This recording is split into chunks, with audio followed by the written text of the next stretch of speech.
Hey guys, welcome back to another video. This is just going to be a chilled Q&A, a little bit about FTMO, fasting, and personal life trading journey.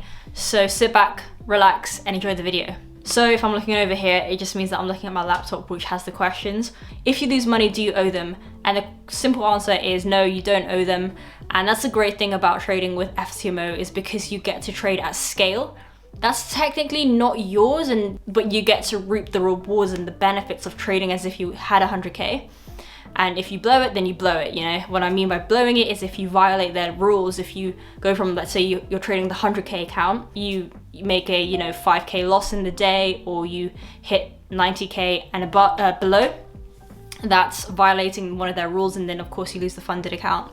But of course, if you're getting a funded account, you shouldn't even be thinking of that or doing that. You know how to stick to rules. But yeah, you don't owe money. The only money you pay is an upfront fee, which is actually refundable if you pass the challenge and the verification and become funded. Then when you make your first withdrawal, then that fee will get refunded back to you. So I think it was like 500-ish pounds for a 100k account. And if you are able to pass the challenge and again the verification, that 500 pounds comes back to you.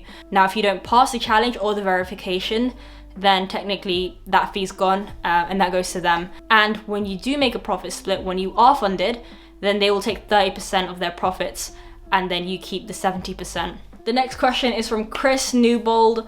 Which one is your real Instagram? So this one actually makes me laugh because, to be honest guys, I am barely on Instagram. Like, I am rarely on Instagram. I'll probably be on my Instagram, my Hannah FOREX Instagram, for like, I don't know, 5 minutes every couple of days, or I don't know, 10 minutes max on a day if I'm checking in or updating my story or catching up on a DM. But I'm barely on Instagram, and when I'm going on my requested, literally hundreds of people are like, this is you, did you just message me? Like, are you managing my account? How's my account going? And then loads of people being like, oh my gosh, this person's taken your name, this person's using your photos, etc, etc. And it gets out of hand. But guys, just please be smart and do not fall for these clowns. My real Instagram, and my only Instagram, is at Hannah FOREX. And I know a lot of people are telling me to go and ask for like verification from Instagram, and I do it every 30 days. I literally have like a reminder for me to apply for this verification tick thing.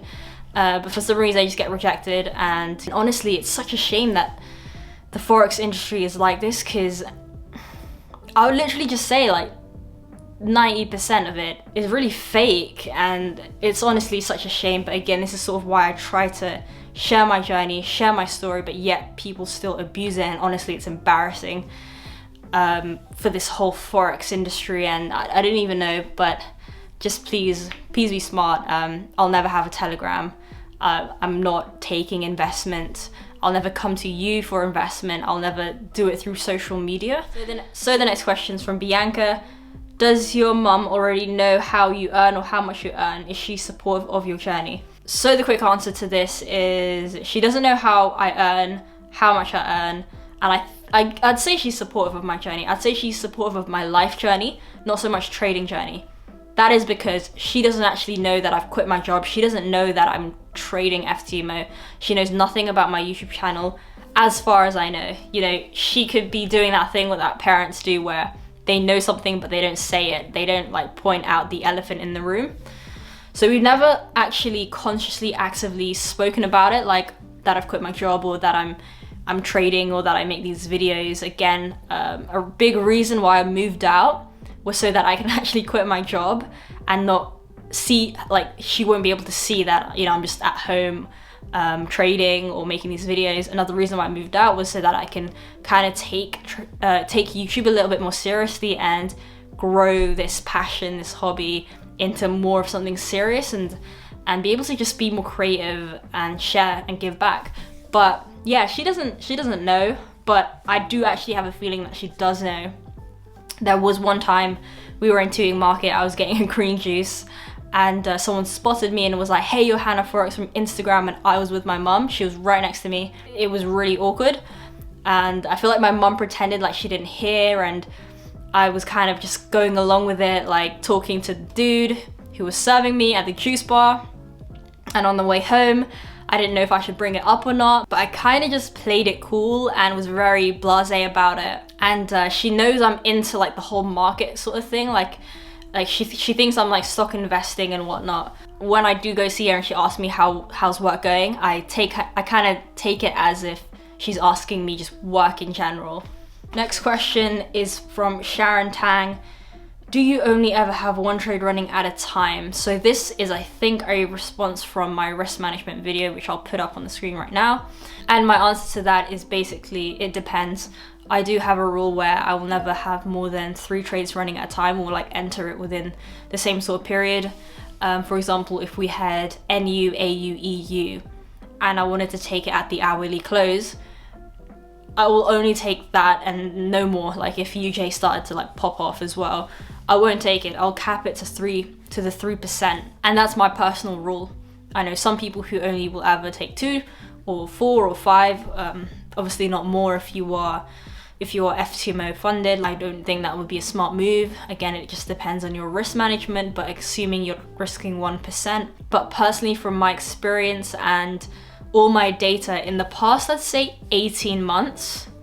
No, I'm lying. I'd say like 12, 14, 16 months, something like that. I haven't ever taken, or I've never seen an opportunity for more than 3 times.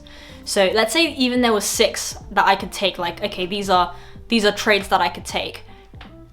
2 of the 6, like at least a third or a quarter of them would actually be high probability. So for me, it's just filtering out the ones that aren't really worth taking.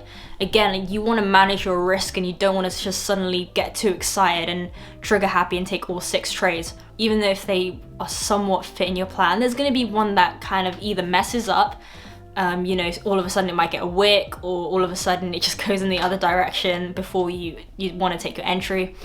But then there'll be that 1, 2, or you know, in very rare cases that I've seen, 3 that are super high probability, super like on the ball to your plan. Then I'll take them. And again, if it's in my plan, it's high probability and it meets within my risk rules and my criteria of my plan, then I'm gonna take it. Next question is from Elias.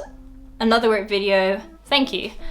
Can you please do a video on your fasting journey? Are you doing it because of religion or is it about health? What are the benefits you are expecting?